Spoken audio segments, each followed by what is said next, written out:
Hey guys, how's it going? Hope you're doing well. My name is Crown, and today I'm going to read you some very interesting stories that I hope that you're gonna love. And now, without further ado, let's go!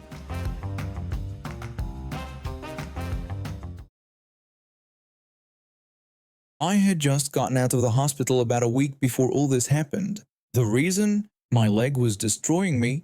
There was this insane pain behind my knee that came out of nowhere and just kept getting worse every single day. I couldn't sit, couldn't stand up straight, couldn't walk, couldn't even lay down comfortably. I couldn't bend my leg or straighten it all the way either. It got so bad that I was stuck in bed for 2 whole weeks. You know how they always tell you to drink plenty of water, especially during summer? Well, I was drinking so much cold water that normally I'd have to get up every hour just to use the bathroom. But with this pain, I lost even the urge to do that. I just laid there all day, not wanting to eat, not wanting to get up to pee, nothing. Any tiny movement would make me wince because my leg was so sensitive to touch. The doctors had no clue what was wrong with me at first. They did a CT scan and an MRI, and then they brought in an oncologist. An oncologist? When I heard that word, I almost broke down right there. They found this massive lump of fat behind my leg, like a tumor the size of an actual football. I was terrified it was cancer. Turns out what I thought was the world's worst cramp was actually torn tendons and ligaments in my leg. The weird part? I hadn't fallen or hit my leg on anything. Everyone was confused about how it even happened. But the good news was that the big mass was just a fatty tumor. Nothing serious according to the doctors and surgeon. They said it wasn't cancerous, no operation needed, and in a few weeks, the swelling should go down, and my leg would heal on its own. They sent me home with a walker and gave me hydrocodone for the pain, but only for 3 days since it's strong stuff and you can get addicted easily. After that ran out, I switched to Tylenol since it's the strongest thing you can get without a prescription. The only way to manage the pain was to either keep my leg very still while laying down or keep it constantly moving by walking around. Standing still for too long made it hurt even worse. So 2 days ago, instead of just sitting at home doing my leg exercises in bed and waiting for my dad to bring me pain meds, I decided to go with him to the pharmacy. I figured keeping myself moving might help, plus I wanted to spend some quality time with him. Our relationship has been rocky over the years, on and off, so I thought this would be nice. When we got to the pharmacy, I realized I also wanted to grab some snacks. I told my dad about it and suggested he could go across the street to the supermarket to get some quick groceries, so he wouldn't have to slowly follow me around with my cane. He agreed and we split up for a bit. I took my time walking around with a basket, picking up my snacks and pain meds, then headed to the counter up front. That's when this entitled guy and his son got in line behind me. The kid was quiet the whole time, didn't say anything at all. I put my basket down next to me and held onto my cane while waiting in line. My hands started wobbling a bit when I struggled to stay standing. The guy behind me made this snide comment about how I should quit being a drama queen and just wait my turn. He told me to stop being so dramatic and that I could wait like everyone else. I turned around and glared at him for a few seconds before telling him in a deep, irritated voice that I had a bad leg and couldn't stand for too long. I turned back around, but then this man actually walked over and picked up my basket and started going through my stuff. I turned back and demanded loudly enough for others to hear that he needed to put down my basket right now. He scoffed and handed it to his son, who looked about 6 years old and was already carrying their own basket. He kept rummaging through my things, commenting on my snacks, until he got to my pain meds. He started asking what I was, some sort of junkie. He wanted to know what was with all the painkillers and accused me of getting high off them. There were only 3 other people in line who were either staring or trying not to get involved. I ignored his question and just asked for my basket back. This made him even angrier, and he asked again, way louder this time. He practically shouted, asking if I was hooked on these things while throwing my stuff back into the basket. I was almost at the counter, but my leg was starting to feel stiff, so I walked a bit closer and asked once more for my basket back. He shouted fine at me and I held my hand out to grab it, but instead of handing it to me, he threw it forward at me. I'm only 5'7", and this guy was over 6 feet tall and he threw it at chest height like he was tossing a basketball. He threw it right at my head. I put my hands up to block it from hitting my face. When it hit me, I got knocked backwards, stumbling with my legs screaming in pain from the sudden movement. I tried to catch my balance, tried to grab onto something, anything, so I wouldn't fall. If I had fallen against the counter, it would have been better since I'd still be somewhat upright, but instead I fell straight on my butt and onto my back. The rope around my wrist from my cane, coupled with the momentum, made the cane spin back and I landed right on it with my right arm. I can't even describe how much I screamed and cried in agony when I fell and just lay there trying to move my body to my right side. I can't even sit down normally without pain. I have to lean most of my body to the right whenever I sit on the toilet, at the dinner table, or even sitting up in bed. Any weight or pressure on my leg hurts so bad and makes my back ache, so landing hard straight down was absolute hell. The other customers, the cashier and the store manager, all started shouting at the guy while trying to help me up. I told them no, I wanted to stay on the floor since it was better than sitting or standing. I demanded loudly for someone to call the cops and to not let this man leave because I was definitely pressing charges. The entitled dad doubled down and shouted back at everyone. He told them to look at me, claiming I was exaggerating and that I wasn't really hurt. He walked to my basket and took out my stuff, holding up the pain meds and saying I was probably getting high off them. He insisted that no one needs that many Tylenol and called me an addict. He then said I didn't even need my cane and proceeded to kick it away, though the strap was still around my wrist. He declared it was all fake, just an act. When he finished his stupid speech, his voice started shaking. I guess he realized he wasn't going to win this one. He grabbed his son's hand, put his basket down and tried to speed walk out of the store. I could hear him telling his kid that they didn't need this and they'd go to another store instead. But one customer blocked his path and the manager was already on the phone with the dispatcher saying officers were on their way. When the entitled dad heard this, he bolted, dragging his kid along and shoving the customer, blocking his path into the metal detector near the entrance. He stumbled when a woman with her child in a stroller started walking in. He was dancing left to right, trying to get past her. The woman just stood there confused about what was happening. The customer who got shoved got back on his feet, ran up to the entitled dad, spun him around and tackled him to the floor, keeping him pinned there. My dad came back asking what the hell happened. I explained everything, and so did the other customers and manager. The police arrived after a while and everyone gave their statements. I pressed charges and the entitled dad was taken away in cuffs in the back of a squad car. His son stayed behind and would be picked up by his aunt. The only thing the kid said was that he was sorry before we left. I felt bad for the kid. Honestly, he didn't ask for any of this, but his dad got exactly what he deserved. I've had a friend who lives down the street for about 5 years now. We met when she moved into the house with her husband and their 2 little girls. They had this cute little condo before, just the 4 of them living their life. But then everything changed when her husband's father got diagnosed with Parkinson's disease. Her mother-in-law called one day, completely panicked. She said she couldn't handle taking care of her husband alone. She begged them to move in with them. They were building this huge new house. She said, plenty of room for everyone. It would just be temporary help, she promised. Just back up when things got too hard. My friend and her husband talked about it for weeks. I remember sitting on her porch while she went through all the pros and cons. Eventually, they decided to do it. Family comes first, right? That's what she kept telling herself. The in-laws put down a big down payment on the new house.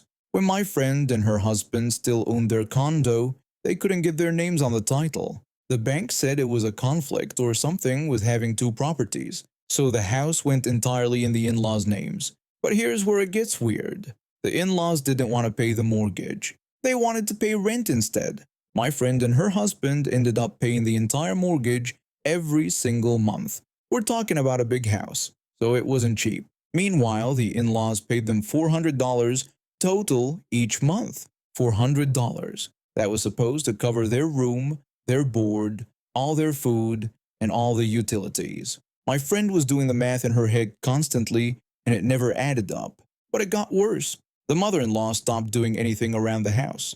Suddenly, my friend wasn't just backup help. She was the maid. She was the nurse. She was the taxi driver taking them to every single appointment. Both in-laws were retired, so they had nothing but time, but somehow my friend was doing everything.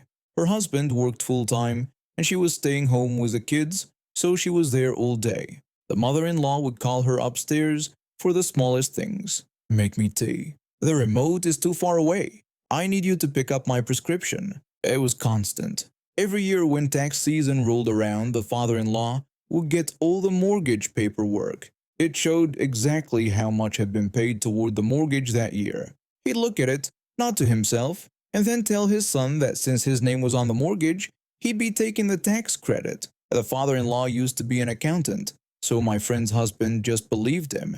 He figured his dad knew what he was doing with taxes and money. My friend told me all of this one afternoon when we were having coffee at my place. She looked exhausted. She said she thought something was wrong with the whole tax situation, but she didn't know what to do about it. I told her I didn't think it worked that way. She agreed with me but said she couldn't do anything about it. She didn't want to cause more problems with her in-laws. I pointed out that they were literally stealing from her. That was her money. She knew that already. She just didn't want to make things worse than they already were. I went home that night and couldn't stop thinking about it. The next day, I called the IRS office. I sat on hold for 30 minutes listening to that horrible elevator music. Finally, someone picked up and asked how they could help me. I told them I had a question about mortgage payments and tax credits. They said sure and asked what my question was. I asked if my name was on a house title and mortgage, but I didn't actually pay the mortgage each month. Could I still take the tax credit on my yearly taxes? The agent asked who was making the payments. They wanted to know if I was renting the house out and then paying the mortgage with that rent money. I said no and explained that I had a family member living in the house with me. I told them this family member paid the mortgage directly to the lender every month. I said I paid them rent, but I didn't send anything to the lender myself. I explained that my name was on the mortgage and title because I had better credit. The agent asked if they could prove they were making the payments directly to the lender. I said yes, they could. The agent told me that no, I could not take the tax credit. They made it clear that I didn't make the payments, so I couldn't claim the credit. I asked if I knew someone who was doing this. How would I report it to the IRS? The agent asked me to hold for a moment. I got put on hold again, this time for 20 minutes. Finally, someone else picked up. They asked how they could help me. I explained the whole situation again. I gave them the in-laws' first and last names. Their last name was pretty unusual, so I figured they wouldn't be hard to find in the system. The supervisor told me they would look into it and thanked me for bringing it to their attention. I hung up and honestly didn't think much would happen. Government agencies move slowly, right? 3 months later, my friend called me, sounding stressed. She told me I wouldn't believe what was happening. Her in-laws had gotten a letter from the IRS. They were being audited. They were freaking out completely.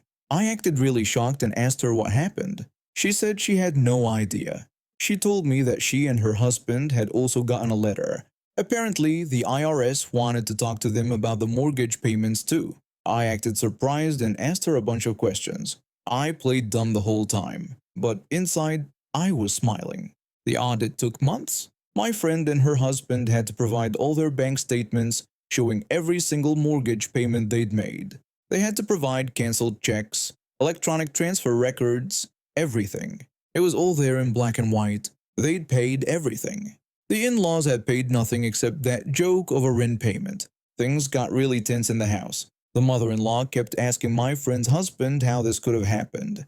She acted like they'd done something wrong by reporting it, but they hadn't reported anything. At least they didn't think they had. The mother-in-law started treating my friend even worse. She'd make passive-aggressive comments about how they must have made some mistake with their paperwork. She'd say things about how her husband had been an accountant for 30 years and knew what he was doing. She acted like they were trying to get her in trouble on purpose. My friend started having panic attacks. She told me she felt trapped. Every day in that house felt like walking on eggshells. The father-in-law wasn't much better. He'd sit in his chair and stare at them. He'd mutter about ungrateful children and people who didn't respect their elders. Eventually, my friend and her husband couldn't take it anymore. They decided to move out. They'd had enough of the constant tension and the guilt trips. They found their own place, packed up the girls, and left. It was only after they were settled in their new house that I finally told her what I'd done. I admitted that I had called the IRS months ago. I told her I couldn't just sit there knowing they were stealing from her and her family. My friend stared at me for a long moment. Then she asked if I was serious. I nodded and said yes. She asked if I really called the IRS on her in-laws.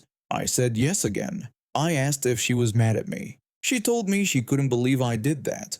Then she said she could kiss me right now. She wasn't mad at all. She was grateful. She said she'd wanted to do something about it for years but never had the courage. She felt like she owed me everything. I told her she didn't owe me anything. I just did what anyone would do for a friend.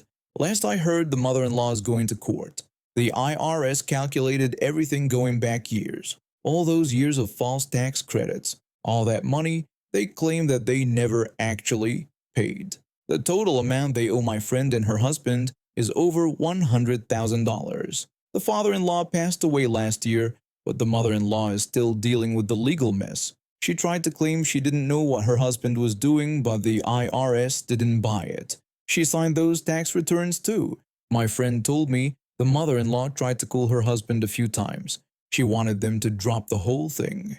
She said it was tearing the family apart. She cried and said she was just an old woman who didn't understand finances. But my friend and her husband told her they didn't report anything themselves, so they couldn't stop what was happening. They said the IRS was just doing their job.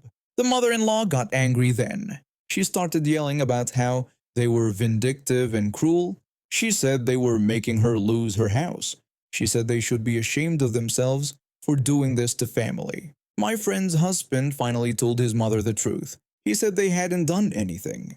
He said someone else must have reported it. He said if she hadn't been stealing from them for years, none of this would be happening. The mother-in-law hung up on him. She hasn't called since. My friend seems lighter now. She's not constantly stressed and exhausted. Her kids are happier too. They have their own space again. They're not walking on eggshells around their grandparents. After college, I landed a job about 40 minutes away from where I wanted to live, and the rent in the city was insane. My 3 friends were in similar situations, so we decided to pool our resources and rent a place together in this suburban housing development. It made sense financially, even if it meant joining a homeowners association and dealing with all the rules that came with it. The townhomes were all identical, lined up in neat rows with garages that opened onto these winding streets. Your front door was on the opposite side, opening to a walking path. There were some designated parking spots scattered around the edges of the community, but not nearly enough for everyone who lived there. We quickly realized parking was going to be an issue. Here's the thing about our living situation. We each had a car. I know that sounds like a lot, but we all commuted in different directions for work, so public transportation wasn't really an option. We tried to keep one car in the garage, but between all of us, we had bikes, kayaks, camping gear, and a ton of other sporting equipment taking up space. That left 3 cars that needed somewhere to go. When the designated spots were full, we started doing what we saw other neighbors doing. We parked right up against our garage door. There was still plenty of room for cars to drive past on the street, and nobody seemed to care. We figured it was fine since other people were doing the same thing. That's when we met him. The neighbor, I'll just call the guy because honestly, he doesn't deserve much more than that. Actually, you know what? Given how this whole thing played out, I'm just going to call him Karen. Yeah, he's a guy, but the attitude fits perfectly. Oh, and he was on the Homeowners Association board, which explained a lot about his personality. One Saturday afternoon, my roommates and I were in the garage trying to reorganize our equipment when Karen walked up.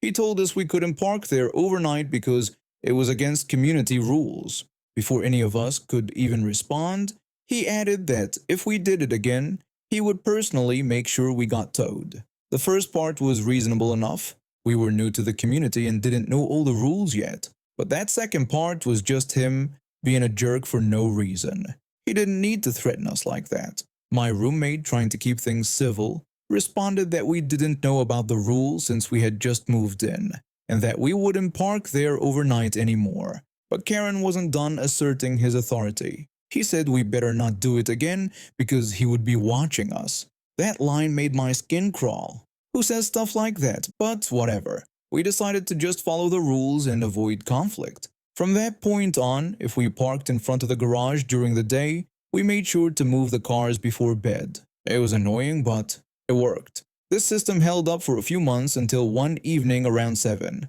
One of my roommates had just gotten off work and needed to grab dinner and some clothes before heading to his girlfriend's place.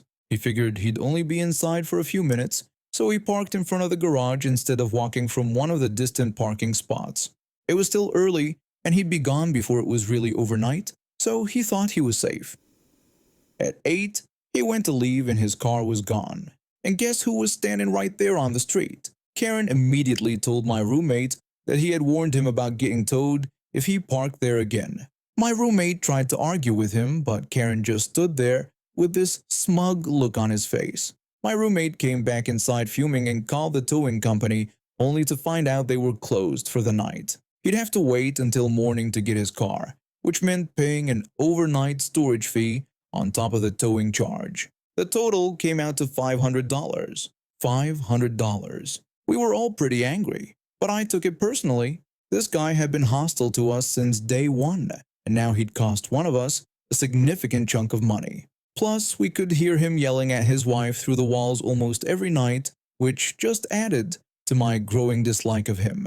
I decided to do some research. I pulled up the community rules and read through them carefully. That's when I found it. The street in front of the garages was technically designated as a fire lane. According to the rules, no one was supposed to park there at any time, day or night. Not just overnight, ever. A plan started forming in my mind. When quarantine hit and I started working from home, my desk ended up facing the window that looked out onto the street. I had a perfect view of Karen's garage. I started paying attention to his schedule. Every day around 1 in the afternoon, he'd pull up and park right in front of his garage.